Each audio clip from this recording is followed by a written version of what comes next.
Hello दोस्तों, कैसे हो आप लोग। आई होप कि सब लोग बहुत अच्छे होंगे और सबकी पढ़ाई बहुत अच्छे से चल रही होगी। मैं प्रदीप झा आप सभी लोगों का एक बार फिर से आपके अपने यूट्यूब चैनल आज बात प्रार्थना में स्वागत करते हैं।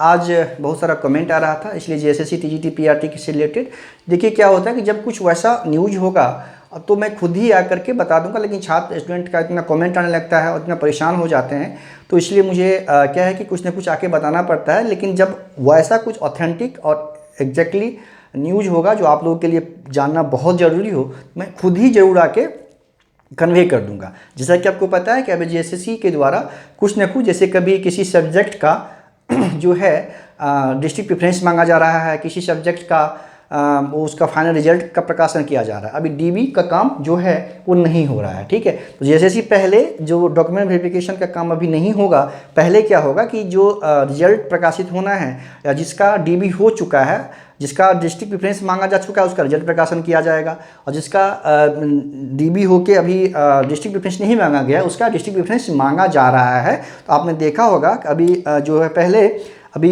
कुछ सब्जेक्ट, जैसे अब 13 अप्रैल को किया है कि कॉमर्स का रिजल्ट प्रकाशित किया गया पहले, उसमें भी संस्कृत का जो है जिला प्रेफरेंस के लिए मांगा गया है। संस्कृत के जिला प्रेफरेंस के लिए मांगा गया है। उसमें टोटल जो है 320 स्टूडेंट है ना, 320, ठीक है, 320 स्टूडेंट है। उसी तरह से आपने देखा हुआ फिजिकल एजुकेशन में क्या है कि उसका भी रिजल्ट प्रकाशित किया गया। उसमें फिजिकल एजुकेशन में जो 12/4 को रिजल्ट प्रकाशित किया गया था, उसमें टोटल जो है 166 स्टूडेंट का जो है रिजल्ट प्रकाशित किया गया। तो छात्रों के मन में बहुत सारा कन्फ्यूजन है कि अब रिजल्ट नहीं आएगा क्या। ये जैसे 320 का प्रकाशन किया गया है डिस्ट्रिक्ट प्रेफरेंस के लिए, उसके बाद इसका रिजल्ट का प्रकाशन होगा। अभी भी देखिए कि 167 के अलावा 167 प्लस समथिंग 60s में और था कि इतना लोग का डीबी हो चुका था, और ये डीबी डिस्ट्रिक्ट प्रेफरेंस के लिए भी आया था। अभी इसका रिजल्ट प्रकाशन किया गया है।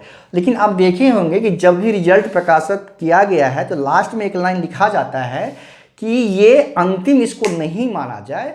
अंतिम रिजल्ट जब आएगा रिस्पेक्टिव सब्जेक्ट में, किसी भी सब्जेक्ट में, जिसके बाद रिजल्ट नहीं आएगा तो वो आप कैसे समझेंगे।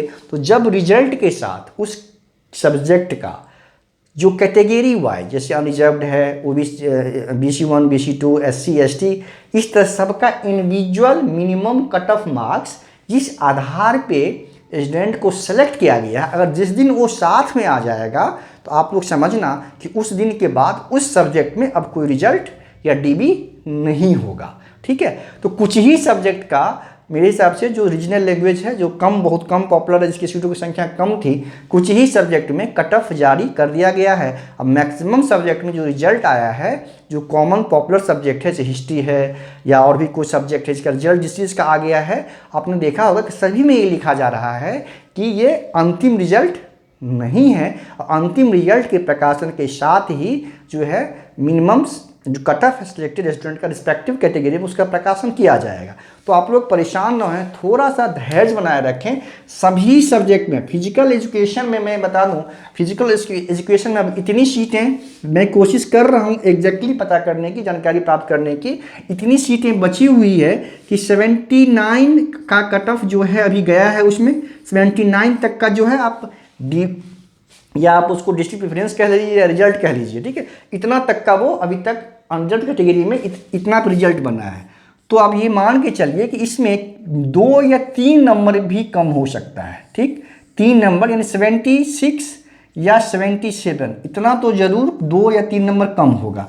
अब ज़्यादा कम इसलिए नहीं हो सकता कि आपको पता है कि 75 जो है मिनिमम क्वेश्चन सही करना है, क्योंकि जो है 50% जो है अनरिजर्व्ड के लिए और कुछ स्टूडेंट के लिए 50% मिनिमम मार्क्स लाना अनिवार्य है। उसी तरह से कैटेगरी SC ST वालों के लिए क्या है कि 45% मिनिमम मार्क्स लाना अनिवार्य है। उसके ऊपर ही मेरिट हो, उससे नीचे मेरिट को हम, अगर सीट वैकेंट भी रह जाएगा तो उससे नीचे मेरिट नहीं जाएगी। तो जनरल का तो सीट फिलअप हो जाएगा, लेकिन कैटेगरी वाले में जो है, खास के SC और ST में जो है बैकलॉग होने की संभावना है। क्योंकि आप समझिए 45 मतलब हो गया कि 67-68 क्वेश्चन है ना, 67.5 क्वेश्चन हो गया। तो इतना तक पे ही अगर कट ऑफ कम होगा, इतना से कम नंबर अगर आएगा और सीट नहीं भरेगा तो फिर वो सीटें चली जाएगी बैकलॉग में। इसीलिए कि 45% मिनिमम मार्क्स लाना जो है वो कंपल्सन है। ठीक, तो फिजिकल एजुकेशन में 76 आप 3 नंबर कम कर सकते हैं कि 76 वालों का अनरिजर्व कैटेगरी में रिजल्ट आएगा। बस कुछ 10 दिन लगे, 15 दिन लगे, अधिकतम यही टाइम लगेगा। तो वैसे छात्र जिनका 76-77 नंबर क्वेश्चन सही हो रहा है यूआर कैटेगरी में, वो आराम से निश्चिंत रहें, उनका रिजल्ट आना है। ठीक है, और उसके अलावा कैटेगरी बारे में आप समझ लीजिए कि 70 क्वेश्चन 70 के आसपास जो भी हैं उनका तो सिलेक्शन एकदम 100% श्योर हो जाएगा फिजिकल एजुकेशन में। ठीक है, एसटी का तो आप 67.5 एग्जैक्टली मान सकते हैं, है ना, 67.5 या 68 क्वेश्चन पे उनका सिलेक्शन हो जाएगा। बाकी सीटें अगर बचेगी तो वो चला जाएगा बैकलॉग में, है ना।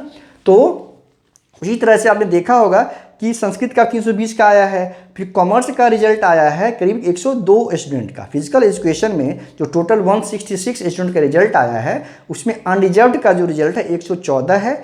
एसटी का जो है यूआर का, देखिए यूआर का जो रिजल्ट है फिजिकल एजुकेशन में जो यूआर है अभी जो रिजल्ट आया है वो 114 स्टूडेंट का आया है। ठीक, ये लोग मुझे बताने की आवश्यकता नहीं है, टोटल 166 है। साइट पे आप लोग ऑलरेडी देख चुके होंगे, जो साइट पे रिजल्ट आता है उसी को मैं यहाँ आके बताऊँ, उसका कोई जो है वो सही बात नहीं है। सब लोग साइट देखते ही रहते हैं, सबको पता ही चलता रहता है। मेरी कोशिश ये होती है कि जो चीज़ें साइट से आप लोगों को पता न चल पाए, मेरे पास अगर कोई वैसी सूचनाएं आती है तभी मैं आकर वीडियो बनाऊं, आप लोगों को उससे अवगत कराऊं। और साइट पे कुछ नोटिस आया और वहीं आके मैं वीडियो बना के मैं भी बताऊं तो क्या फ़ायदा? ये तो टाइम वेस्टिंग है, मेरा भी और आपका भी। वो तो अब साइट से पता चल ही जाएगा। तो यही मेरा, लेकिन इतना कमेंट आता है कि मैं बाध्य हो जाता हूँ आकर कुछ न कुछ बताने को। आपने देखा होगा कि मैं वीडियो रेगुलर नहीं बनाना पसंद करता हूँ, कुछ सूचनाएँ अगर मेरे पास होगी तो मैं खुद ही आके बताऊँगा। ठीक है, अच्छा, संस्कृत में जो है 320 का हो गया है जो इसकी डिस्ट्रिक्ट प्रेफरेंस के लिए, उसमें जो है 138 क्वेश्चन यूआर पे जो है अभी तक का कॉल हुआ है।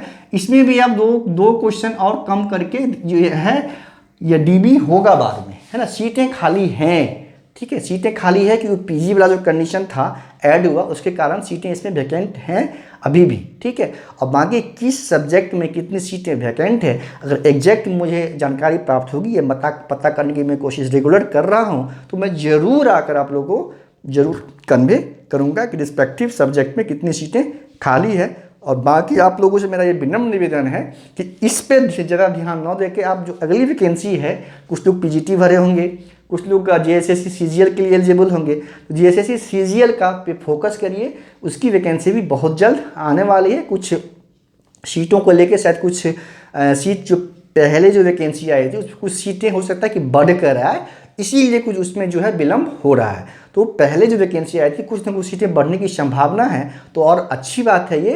तो जो ही वैकेंसी आएगी तो फिर उसके बाद आप लोगों को बहुत टाइम नहीं मिलेगा एग्जामिनेशन के लिए। तो जो लोग उसके लिए एलिजिबल हैं या जो लोग उसको करना चाहते हैं उस एग्ज़ाम की तैयारी, वो अभी से लग जाएं, वैकेंसी आने या नोटिफिकेशन आने का इंतजार ना करें।